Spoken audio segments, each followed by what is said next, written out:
We got a news break from HB Plus. Woo! So music. I know. That's how I mean. I like that. So we want to do like these month in reviews, kind of like what's going on out there, especially because there's a lot of really fucking good games coming out that we're all pretty excited about. So we'll start off with the lows and we'll go high. So we were expecting the Resident Evil 2 remake on the 20th anniversary, which was today-ish / yesterday in Japan. And like Konami was just like tweeting out all these like cryptic pictures and just kind of like all these ominous like ideas. They like replaced the logo on the Resident Evil Twitter feed back to the old font, and then the Resident Evil 2 website had this like OK written on it. Like there were all these like really strange things going on, and part of me makes me think that maybe they just slipped up and they didn't have it ready in time, but they didn't show anything. And it's been about 2.5 years since they announced it, and I'm getting a little concerned about it. Like I want to see something. It's been 2 years. I had seen like, some of those reactions and like the comments towards everything that had happened, and it just I didn't realize I knew it was coming, but I also didn't realize how long it had been. And then when I saw people's reactions, I was like, oh, I completely understand why you're a little frustrated, and it would make sense to do it on the anniversary, but. I liked your thought, Thomas, that they were planning to do something, and then maybe something happened behind the scenes. That's the most optimistic way to look at it. It didn't work out. I'm an optimist. Yeah. I'm an optimist at heart. But yeah, they know what they're doing. Capcom knows what it's doing. They're teasing. They're tantalizing. Yeah. Like they were, again, like they were intentionally baiting their fans, saying that there was some juicy Resident Evil 2 news coming, and then buckets. Nothing. Well, it was very disappointing. Like, I want to see it. I just want to see it so I know what it is. So I can finally stop thinking about what kind of Resident Evil game will it be. So what kind of Resident Evil game could it be, right? Like, my hope, what I would like for it to be is the same sort of engine and style is the remake of the original Resident Evil game that came out for the GameCube back in like 2003, 2004. I do think it is fair to acknowledge that would be the long shot. I know. Well, yeah. Again, I'm an optimist. And but it could be a couple other flavors. Then after 1 through 3 were of that pre-rendered background, static camera angle style, and then they moved on to 4, which became the first like really true 3D over the shoulder style Resident Evil game, and that game certainly was like a tonal shift because it became much more of an action game. Even though it was kind of an interesting moment for me because when I was a kid, I was kind of a little put off by it just because it was such a left turn for the franchise. But I love Resident Evil 4 so much. I think that game is fantastic. I do too. Yeah. I feel a little conflicted about it because it is a turning point. Their franchise where everything that comes after is a little bit more diluted and less than what I loved about it originally. But man, Resident Evil 4 is the perfect marriage between what that franchise and series became and what made it work originally, and it really just kind of toes the balance between both those sides, and it does it really well. And then we've got the third option, which is the first-person version that they did for 7. Resident Evil 7. I think it bears mentioning before we move on to 7 that 4 was, I think, the most commercially successful. Oh yeah, for sure, series. Hands down. And 5 and 6 were close to it. Right. So same style. So it makes sense that they might want to continue that same style that they had so much success with. But 7, 7 was kind of a breath of fresh air when I played it. Like it kind of hit all those really scary survival horror notes. And, it's mostly a good game up until certain parts. It was a departure as well. Things, but it was a departure as well for the series, too. Because, I feel like we had 1 through 3, then we had 4 through 6, and then 7 came, and it went back to the tone of the first 3, but it, introduced the whole first-person style. And that's built in what they call the Resident Evil engine, and it's heavily speculated that the Resident Evil 2 engine would use the same engine that Capcom built in the first place. So to me, like, it would think because of what Nick mentioned about how much commercial success the 4 style had, but then they also had developed 7, which was in this new direction. So I feel like it's probably going to be either one of those. Yeah, I think adding to that point, you know, the tone the Resident Evil series has taken, or the style, I guess you could say, has been very reflective of what the sort of trends in the gaming industry are. Like, when 4 came out, Gears of War became popular, over-the-shoulder, third-person action games became popular, Uncharted, all that stuff. I mean, maybe it's fair to say that Resident Evil 4 laid the groundwork for those games. I don't know. Resident Evil 4 was an innovative game for sure. But on the flip side, 7, I think, was definitely playing catch-up with games like Amnesia and the PT demo, and all these really innovative first-person horror games. So, unlike 4, where they sort of set the trend, with 7, they were sort of cresting the wave and picking up on the trend that had been set. So I think that if I had to bet, while I would love for it to be like the GameCube remake, I think the safe bet is that it's probably going to be a first-person style game in the same engine that Resident Evil 7 had. I like hearing you all talk about this. Yeah, right. I hope other people Resident. I know. He's scared of Resident Evil. I've played all the really bad ones, I guess, and we played them together.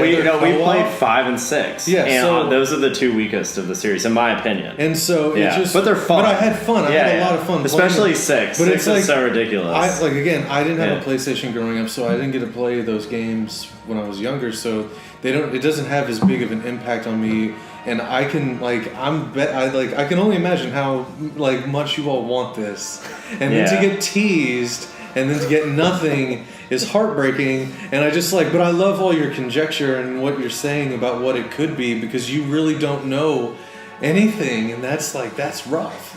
Do you know what the breaking news is? No. That we love Resident Evil 2. Oh. Sorry, Nick and myself. Harrison doesn't care. We love Resident Evil 2 is an enlightening moment. I remember calling up my friend Tyler to put the phone up to the TV so I could listen to the intro, because I couldn't get the copy the first day because my parents wouldn't take me to the video game store. So that's an indicator of how much I have so many great memories of that era in gaming, like the first PlayStation. You know, I was 13 or 12 or whatever, so I was just I was just a young kid. Perfect time for the golden age. Just the right amount of disposable income, and that, I saw previews of Resident Evil 2 in magazines, and it looked amazing, and then I finally played it, and it was even more amazing than I thought it would be.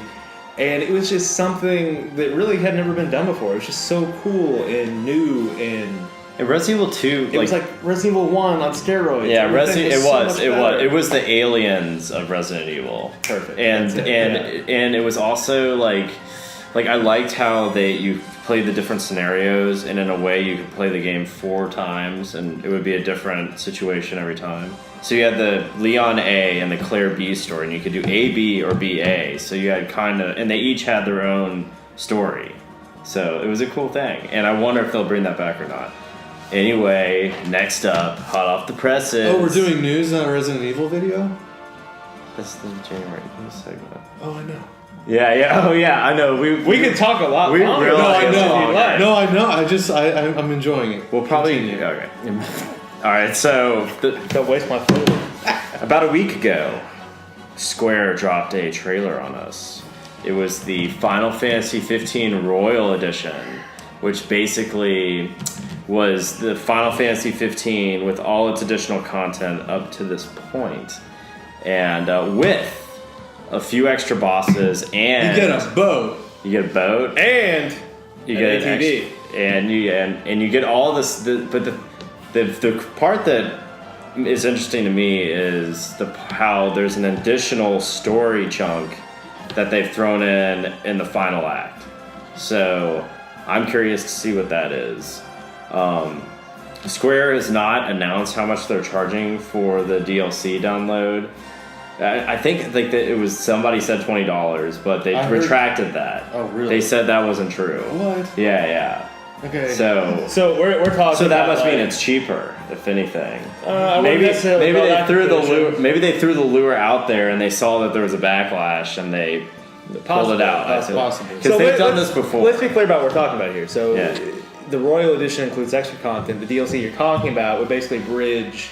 Like, It's say the you bought the season- game when it came out, you could download this DLC, The season pass. the season pass, The season and have pass. all the extra stuff that's in the Royal Edition. with the extra stuff in the Royal Edition. It gets its own chunk of content. Okay. It has you fight Cerberus. It showed Omega Weapon, which has always been a classic Final Fantasy boss, and then it showed the most cool part to me, which you got to fight all of the what do they call it? The second wall, remember? Or the first wall from the Kingsglaive? Knights. Yeah, the knights, and you would always see them in these visions, and they did come, in Kingsglaive at the end. They came out and fought off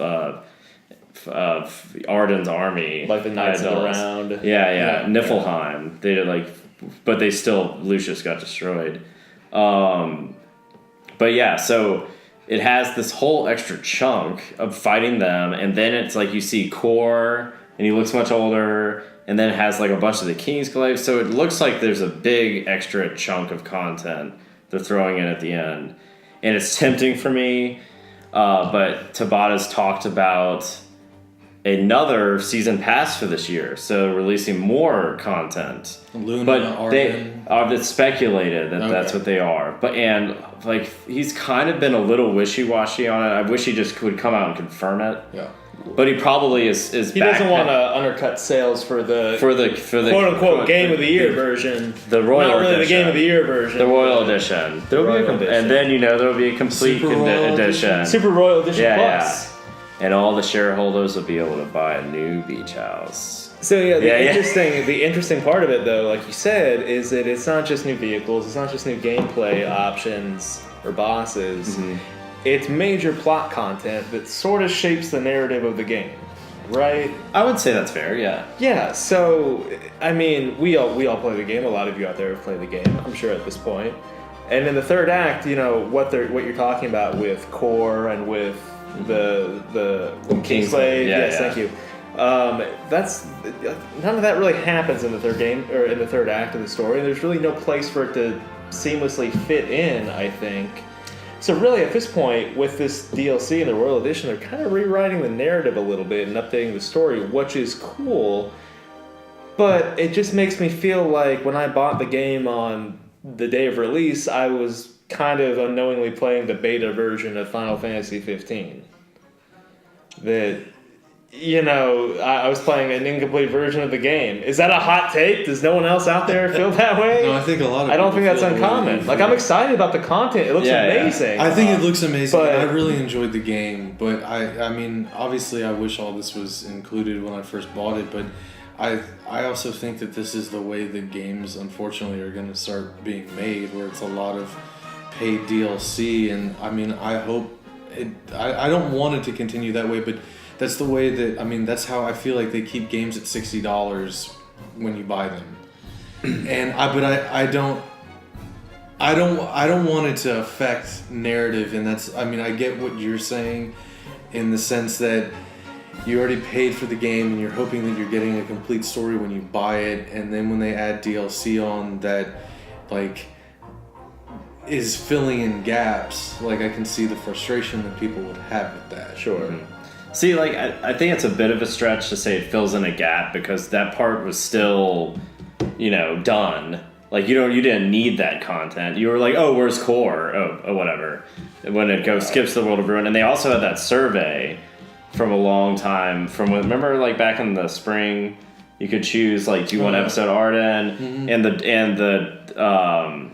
the Dark World was what was a lot of votes were for. So I think this is kind of them answering that fan feedback. If you could have what you want. Yeah. So- I would love for them to see them expand that game. Or that part of the game. Don't get me wrong, but yeah, I don't know. It's just a weird sort of way to release it to me. Yeah, it's a new way to process. Final Fantasy games ever since 10 have gone in a direction of sequels and spin-offs, and they've had so many that have and now it's just become a norm to expect Final Fantasy spin-offs and sequels. So 10 had a sequel, 13 had 2 sequels. 12 had the DS game, Revenant Wings, and now and I think that with 13, people were like, man, I'm kind of bored of the sequels. So like Square's like, all right, how else can we tackle this? And with how accessible the internet is now, they were like, oh, we can release these bite-sized contents and do season pass, and like there is definitely a strong argument, I think, about how they're amending the story of like a while ago, so like your original impression of it kind of changes, but I can see how it's kind of a little bit of a carrot to get old players to come back and revisit the game and maybe get back into it. So and also I think a big reason for it right now is that Square does not have an immediate game following up it. Like I mean, yeah, we got Nier, but we haven't had a mega franchise. Not a new they didn't Final release Fantasy. and they didn't. Final Fantasy Nier, or yeah. But they didn't have like a big game. I mean, Nier was a big game, but it wasn't like their AAA title. Right. Because Nier, again, it was like I had heard about Nier. I thought it was cool. I played the demo and I was like, "This definitely flew under the radar." And they didn't market it that exactly. hardcore. It wasn't marketed like a Final Fantasy or some other series that they do. So, well, that kind of brings me to I think 15 will be exiting the zeitgeist slowly this year because Kingdom Hearts 3 is around the corner. So, speaking of, there were some leaks back in December. They showed the stills of the Monsters Inc. Yeah, Like those somehow got leaked. And then there was a user on 4chan. His name is Industry Insider Bro. Very trustworthy. But apparently he has called some things that have happened. So it leads a lot of people to think, oh shit, is he maybe correct? He did say that there would be a Shibuya district. Yeah, and people are like, why is that in there? Oh, the world ends with you. Yeah. And back in December, people are like, that's not going to happen. But they announced they're re-releasing that game for Switch. Exactly. So I see what they're doing there. I see exactly what they're doing there. So that would that be the first that would time give that some Kingdom credence. Hearts is veered into non-Final Fantasy Square properties? like Kingdom Hearts games, it's always just been Disney, and then they have their own Kingdom Hearts universe worlds, right? Well, yeah. What I'm saying is like the Square portion of the Kingdom Hearts universe, like, is dipped into the Final Fantasy universe. But have they ever involved like non-Final Fantasy Square properties before? The World Ends With You is not a Final Fantasy game, obviously. Correct. Yes, I think that I feel like maybe. Yeah, some of the that's a good spin-offs, question. The World Ends With You characters. I'm like, that's why I'm kind of staring, is because like I'm thinking, I'm mulling everything over from the games. Because I don't think I have. And I would honestly expect to see a Nier character maybe in Kingdom Hearts 3 or something like that. That'd be cool. Yeah. But they're gonna show a lot of man, there's so much they haven't shown. I know. Yeah. I really I feel like 15. They like almost showed the whole fucking thing before it came out. Like there's so much backstory, and they've learned from that. I think with Kingdom Hearts 3, hopefully they're gonna hold back with showing that much. I hope it comes out this year. Well, they did give the date, I know. the year. They did. They give a year. So the leaks, who was correct about the Shibuya thing, said that the date reveal will be in February at D23 Japan, which is a Disney event. That'd be awesome. So the thing is like, it's a worldwide game, so they want to announce it in Japan. Like, maybe it's Japanese game. Maybe it's sooner than we think it is. They don't want to release the release date at E3. Yeah. I don't know. I feel like that the floodgates are about to open for Kingdom Hearts. They're gonna 3. start beating the hype drum. Yeah. No. Yeah, so he said that these worlds are the ones that are in it. Toy Story, which has been shown, Monsters Inc., which leaked, Frozen, Big Hero 6, which they showed the hour for, and the Shibuya. So, man, I'm excited really for Big excited Hero for it. 6. I'm excited. Yeah, I'm just excited for the game. Yeah. The game. Even though I don't know what it is really still. I know. Like just the trailers, we've seen the battle system. It looks awesome. It looks awesome. Like Kingdom Everything that I've Hearts 2 seen on looks track. awesome, but we know like they haven't shown a story. They have shown like little story pieces, but they haven't. No idea what's going on with the story. They haven't dropped a big. Yeah, like Kingdom Hearts 2 is where it gets bizarre for sure. But that game's story is ridiculous. I've got my fingers crossed for a Wreck-It Ralph world. They Wreck-It- can do all sorts of weird. Yeah, video is Wreck-It Ralph a Disney property? Isn't it? Or is it like DreamWorks? Or I don't know. I thought it was Pixar. No. Is it? I don't know. I don't know. Damn. Yeah, DreamWorks. I love. Well, they should buy the rights. They should buy. Yeah, that had the rights of like so many different. John C. Reilly, right? Yeah. Dr. Brule. With Sarah Dr. Silverman. Yeah. So, meanwhile in Japan, there's also a 30th anniversary art gallery show in Shibuya. And Shibuya's coming up a lot. it is, yeah, there's a lot, yeah. And there were some interesting things there. I think Square definitely likes to leave these little breadcrumbs for where they're going, and then maybe sometimes they surprise you with it, or maybe not. But anyway, so they had a secret area where you could not bring a camera into. But people brought cameras. Cameras into the Final Fantasy VII. They had some concept artwork, and they had about 8 frames, and I'll put them on the video right now.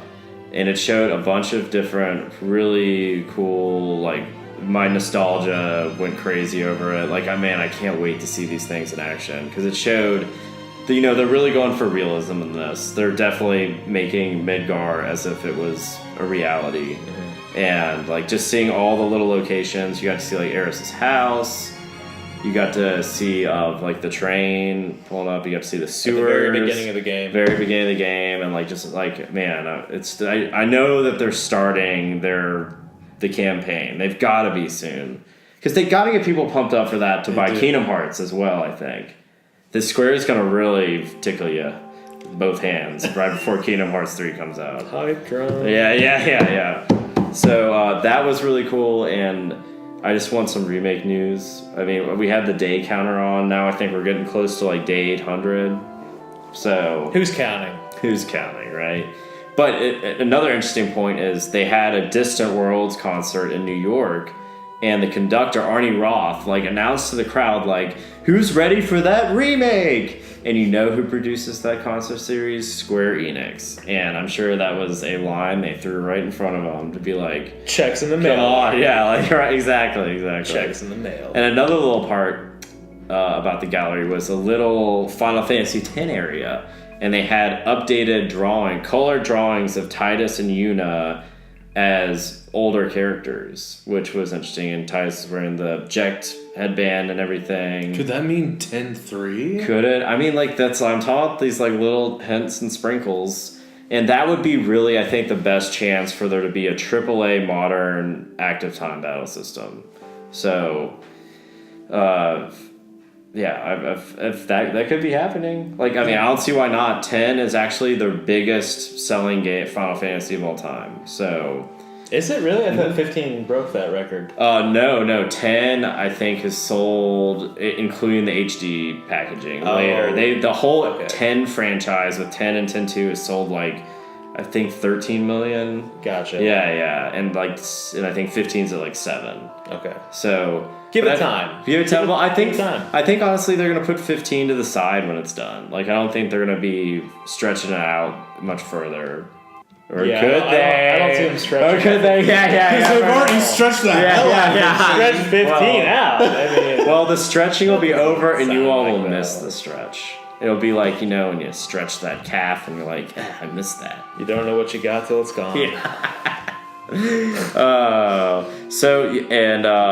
Then other news was the Dark Souls remaster, which also is for Switch. Whoa! Which I called in an earlier video. You did call it. Oh, you did call it. We can rewind. Do you run an in the award? video to show? No, Yeah, I like that. That was I called it. Well, I had heard it. Yeah. I had heard it, and neither one of you had heard it. And I was like, now I wonder if I'm really wrong about this. And then, it was like a week or two later, they had that. Your rumor mill paid off. Yeah. Your conspiracy source is theory. good. What? See, and I take a lot of Industry that. insider, bro. Right. Yeah, So, I mean, a a lot of the rumor things I take with a grain of salt. But Yeah. that was like something I had heard, and I thought that was like, if that happens, that'd be really cool. And it is coming fucking out cool. pretty quickly. Yeah, in May. May 20th, I think. In May. For all systems, actually, not just the May Switch. 25th. It's all May 25th. And all systems. Each of them have their ups and downs. Of course, you get the magic of portability with the Switch. But at a cost, you only get 30 frames per second versus on PS4 you get, 4K if you want. 460, 4K. Wait, do you get 4K on I that? think they have the 4K upscaling on it. I think it's like 1440 really. If you have the Pro. If you have the Pro. Right. Exactly, but HDR. So basically, the throwing up... No HDR. No HDR. No HDR. Are you serious? No HDR. Really? Yeah. From Software. That's one of your best I mean, games fact check ever. out everything we say because you're informed viewers and you don't Yeah. just believe everything everyone says. But I'm pretty sure that yes, 4K, no HDR, Yeah. just sort of a remaster / port. But I'm still very excited for it because I don't own Dark Souls. I've played it, but I I'm don't excited own because it. I've never played it. Like, And it's honestly, I think it holds up. My, Like, my brother called me and he was like, "You got to play this game." And I was like, "Clay never tells me to play a game." And I got Dark Souls, and it was one of those like, kind of one of those holy grail moments in gaming because it was kind of its own thing. Felt like a new way of style. It's online functionality. It was really fun, and now it's because I played it late. And now it'd be cool to play it again when everyone's playing and you can have up to Right. 6 people in your party. Right. And it's going to be really fun to revisit that. I hope they don't tone down the difficulty because I think it's easily the hardest Dark Souls game. well, I think they're going to tone Yeah. it down for Switch because Nintendo players. Oh, yeah. We And can't try and take handle the all your blood out. crazy PS4 Yeah. stuff, No, I doubt they're gonna do that. But Yeah. I heard a bunch of people joking about that because it's just like Dark Souls is notorious for being insanely hard, and there's a lot of fluffy games on Nintendo systems. So I will say Get though, ready. it really definitely subscribes to that sort of old school difficulty curve, like the Nintendo hard, if you will. Like it is hard, but Yeah. honestly, when you start to figure it out, when you start to get good, when you start to learn the systems, it becomes a lot less difficult. So I just think it's it's also very hard, really- but it's fair. I think it's really cool that it is coming to the Switch. Like that, like I wouldn't like. I know that I overheard that as a rumor, but like, if you had asked me a year ago if there was going to be a Dark Souls on Nintendo, Totally would have I'd be predicted like, that. "What are you talking Yeah, about? totally, You're yeah, crazy." yeah. No, like, yeah, because it just doesn't seem like something that they would put on one of their systems. It is really cool to see that they've got Skyrim, they've got Doom, Mm. I think they're working on Wolfenstein too. Yes, they announced they're working on Wolfenstein. Dark Souls. Dark Yeah. Souls, man. GTA 5 port. That in may- 2019, That's impossible. That's Made- impossible. I think. I've maybe. heard Yeah, several that would say whispers. a lot of people have said if GTA 5 comes out, Nintendo's going to the dark side. Good. Yeah. They obviously Come to need the to dark change side. things Yeah, up, yeah, and yeah. like I think This- that they've been doing a pretty good job changing it I mean, up. like, Yeah, the Switch. they're They obviously need to top keep their the game. Switch rolling for sure. It's a phenomenon for sure. Yeah. So we have one more very important it's piece. the most of news. important Yeah, and I piece feel of like we're gonna news. put our whole channel's stock into this breaking news. John Cena's in talks to be the next Duke Nukem. Oh yeah. I remember Harrison. Edit over the loved music. Duke John Nukem. Cena music. You gotta edit I over used to the Yeah. play John that Cena at the music. bookstore. They You had played that at the bookstore? They had, They had it- booths. They had That's it- what everyone was like. Holly Cook Bookstore had a computer with and they would let you play Duke Nukem. And they if had you would go, strippers. I Yeah, remember going up strippers. and giving the strippers money and be like, shake that. Yeah, shake And that, like I was yeah. like, I'm playing this in a bookstore. Bookstore, It's like, yeah, that and was- here you're like a 10-year-old boy. Like, Hey, whatever gets them learning computers. So I thought Yeah, that was yeah. pretty amazing. But yeah, no, cool. So that's. Yeah, cool, like, I mean, I don't know what to make of that rumor, Yeah. but I'm on board. I'm on board. I'm Yeah, on board with that. We'll have a channel Maybe it'll field take trip. him a really long time to make that movie, like it took him to make that one game. Duke Nukem. Production hell, so Yeah. 10 years. Yeah, of John production. You can see Yeah, the yeah. age of John Cena, you know. And Duke Nukem Forever 2 in 2032. Ooh, Yeah. You heard it here first. This sounds like Final Fantasy 15. Yeah. Anyway, so that's the news, guys. There might be more. dun dun dun dun dun dun. Dun. Boom. Leave your thoughts in the comments And subscribe. and Thanks, give us guys. a like. Later. Y'all are cool. Come join the fun. All right. Okay. All right, bye. Yeah. We might cut that.